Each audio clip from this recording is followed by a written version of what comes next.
मोटोचे 2 phone आत्ताच launch झालेले सगळ्यात चर्चेत आहेत. त्याच्यापैकी मोटो E4 प्लस हा सगळ्यात चर्चेत असण्याचं कारण म्हणजे याची बॅटरी बॅकअप. 5000 मेगाअँपिअर क्षमतेची याची बॅटरी आहे. त्या बॅटरीमुळे हा फोन पहिल्याच दिवशी याचे 1,00,000 युनिट विकले गेले. तर हा फोन आपण अनबॉक्स पॅकिंग याची करणार आहोत. या फोनचे फीचर्स काय आहेत ते आपण पाहणार आहोत. या फोनमध्ये याची विशेषता म्हणजे याची बॅटरी, त्याच्यानंतर याची प्लास्टिक मेटल कवर, याचा LED mega flash 13 megapixel camera याची वैशिष्ट्ये आहेत. हा फोन ओपन केल्यानंतर तुम्हाला याचे जे ठळक फीचर्स आहेत ते तुम्हाला पहिल्यांदाच दिसतील. याचा 13 मेगापिक्सल कॅमेरा याच्यामध्ये देण्यात आलेला आहे. 5 मेगाअँपिअर क्षमतेची बॅटरी विथ टर्बो चार्जर्स देण्यात आलेली आहे. फिंगरप्रिंट रीडर आहे. LTE डिस्प्ले आहे. क्वाड कोअर 3+ GB रॅम आहे. 32 GB स्टोरेज आहे. ठीक, त्यानंतर हा फोन लेट स्टार्टच्या ऑप्शन नंतर तुम्हाला हा फोन स्टार्ट करता येईल. स्टार्ट करण्यापूर्वी लेट्स गो हा ऑप्शन तुम्हाला येईल. न्यू सिम, आणि जर तुम्ही सिम टाकलेलं नसेल तर तुमच्याकडे जे वायफाय वगैरे अवेलेबिलिटी असेल त्याच्यानुसार येईल. पण त्यापूर्वी तुम्हाला वायफाय नसेल आणि सिम टाकलेलं नसेल तर हा फोन विदाऊट नेटवर्क तुम्हाला सुरू करावा लागेल. Don't use any network for setup हा ऑप्शन निवडून कंटिन्यू करता येईल. त्याच्यानंतर प्रायव्हसी पॉलिसी ॲक्सेप्ट करून फोन सुरू करता येईल. त्याच्यामध्ये उदाहरणार्थ नाव टाकायचं आहे. आपण समजा सचिन नाव टाकूयात. सचिन नाव टाकल्यानंतर पुढे जाऊया. तुम्हाला फिंगरप्रिंट, इथे जे फिंगरप्रिंट दिलेलं आहे ते आत्ताच तुम्हाला सेट करता येईल. आणि जर किंवा तुम्हाला आत्ता फिंगरप्रिंट करायचा नसेल तर स्किप हा ऑप्शन तुम्ही करू शकता. त्यानंतर तुम्हाला गुगलचे जे ऑप्शन्स आहेत, गुगल सेटिंग, गुगल लोकेशन याचा पर्याय येईल मोबाईल सुरू करण्यापूर्वी. त्यानंतर तुम्ही नेक्स्ट करून पुढे जाऊ शकता. तुम्हाला याच्यामध्ये तुमचं गुगल अकाउंट जे आहे ते तुमचं जीमेल अकाउंट त्याच्यामध्ये क्रिएट करावं लागेल. तर आता याच्यामध्ये सिम नसल्यामुळे तुम्ही फक्त ऑल सेट म्हणून पुढे जाऊ शकता.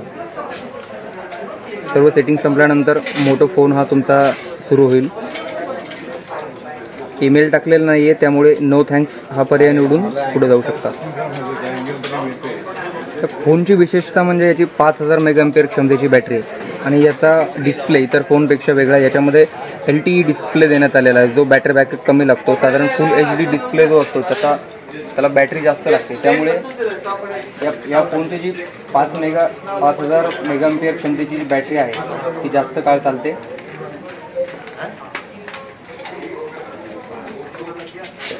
मोबाईलसोबत आणखी काय काय ॲक्सेसरीज आलेल्या आहेत त्या एक पाहूया आपण. त्याच्यासोबत तुम्हाला टर्बो चार्जर दिलेला आहे. हे ॲडॅप्टर जे आहे टर्बो चार्जरचं पॉवर चार्जर आहे. याच्यामध्ये तुम्हाला 2.5 तासांमध्ये तुमची बॅटरी फुल होते. त्यासोबत हा सर्वसाधारण आपला USB कॉर्ड जो आहे तो दिलेला आहे. आणि हेडफोन जे आहेत ते हेडफोन याच्यासोबत एक दिलेले आहेत. आता आपण मोबाईलचे फीचर्स पाहणार आहोत. सेटिंगमध्ये जाऊन तुम्हाला अबाउट फोनमध्ये जाऊन याचे फीचर्स पाहता येतील. याला बॅटरी बॅकअप जे आहे, बॅटरी बॅकअप तुम्हाला इथे पाहता येईल. याला जे 32 GB स्टोरेज देण्यात आलेलं आहे. 7.53 GB हे ॲपसाठी यूज केलेलं आहे. म्हणजे तुम्हाला साधारणतः 24 ते 25 GB पर्यंत स्टोरेज, इंटरनल स्टोरेज वापरायला मिळेल. डिस्प्लेची याच्या खासियत म्हणजे याला LTE डिस्प्ले आहे जो तुम्हाला कमी बॅटरी कंझ्युम करतो. 5000 मेगाअँपिअर क्षमतेची बॅटरी आहे त्यामुळे. आणि त्याचा प्लस पॉईंट असा की याच्यामध्ये LTE डिस्प्ले दिलेला आहे जो साधारण डिस्प्लेच्या तुलनेत बॅटरी बॅकअपसाठी चांगला मानला जातो. त्याला बॅटरी बॅकअप कमी लागतो. अबाउट फोनमध्ये तुम्हाला इतर फीचर दिसतील. याच्यामध्ये जे अँड्रॉईडचं लेटेस्ट व्हर्जन आहे 7.1, मोटोच्या यापूर्वीच्या फोनला 7.0 हे अँड्रॉईड लेटेस्ट व्हर्जन देण्यात आलेलं होतं. पण आता याला 7.1.1 हे मोटोचं लेटेस्ट व्हर्जन देण्यात आलेलं आहे अँड्रॉईडचं. फोनची जी स्क्रीन आहे 5.5 इंच आकाराची LTE स्क्रीन.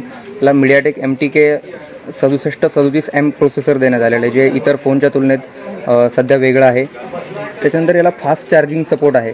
फास्ट चार्जिंग सपोर्टमुळे याची बॅटरी साधारणतः 2.5 तासांमध्ये पूर्ण होते. टर्बो चार्जर देण्यात आलेला आहे 2.5 तासांच्या याच्यामध्ये. आणि तुम्ही पहिली 68% बॅटरी जी आहे तुमची ती लवकरात लवकर चार्ज होते. या फोनला 13 मेगापिक्सलचा रिअर कॅमेरा देण्यात आलेला आहे ज्याच्यासोबत LED फ्लॅश देण्यात आलेला आहे. रिअर कॅमेरा हा त्याच्यासोबतचा फ्लॅश देण्यात आलेला आहे.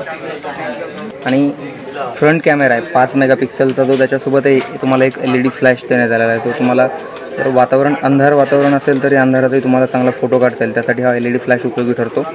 आता फोटो क्वालिटी पाहूया त्याची फोटोची. रिअर कॅमेरा जो आहे तो 13 मेगापिक्सेलचा कॅमेरा आहे, त्यामुळे रिअर कॅमेराची क्वालिटी तुम्हाला चांगली मिळते.